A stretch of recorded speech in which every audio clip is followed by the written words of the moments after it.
আজকের এই ভিডিওতে দেখাবো কিভাবে আপনার ইথিক্যালি এলইডি বোর্ড হ্যাক করতে পারবেন। তো আপনার যে এলাকায় যাবেন ওই এলাকার এলইডির সাথে একটা ওয়াইফাই থাকবে, বেসিক্যালি নাম থাকে YOO, অন্যান্য নামও থাকতে পারে। তো আমি ডিসক্রিপশনে লিঙ্ক করে দেব।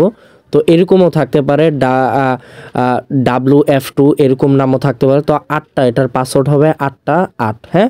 দেওয়ার পর এখন আমাদের এটা কানেক্ট হয়ে যাবে, না হলে তো আর কিছু করার নেই। তো কমন পাসওয়ার্ড এটাই থাকে সব জায়গায়। তো এলইডি ট্যাবটা ওপেন করে নিব, এটার লিঙ্ক আমি দিয়ে দিব।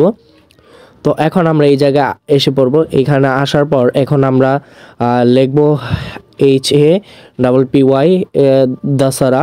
তো আমি এটা দিয়ে জাস্ট চেক করব, করার পর কিছু সেটিং করব। তো আমি যেভাবে করছি এইভাবে করে নেবেন।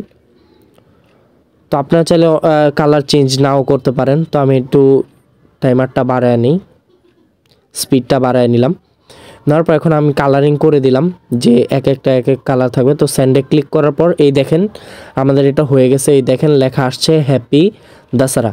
তো এইভাবে আপনারা একটা এলইডি বোর্ডকে ইথিক্যালি হ্যাক করতে পারবেন জাস্ট মজার জন্য। কারো